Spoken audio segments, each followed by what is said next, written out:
Class 9-এ আমরা যখন পড়ি তখন আমাদের সবথেকে বড় সমস্যা হয় যে এই টেবিলটাকে পরপর কী করে মনে রাখবো।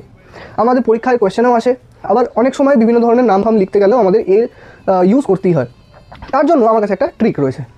ট্রিকটা কি, আমরা যদি বাংলায় মনে রাখতে চাই তাহলে আমরা কী দেখলাম, রাজ্য, পর্ব, শ্রেণী, বর্গ, গোত্র, গণ, প্রজাতি, হলো 7খানা স্টেপ। এইটাকে মনে রাখবো কী করে? মনে রাখার জন্য পদ্ধতি হচ্ছে রাজা পড়ে সোনার বালা, সোনার বালা, গোত্র গুণেন, গুণেন প্রজাদের।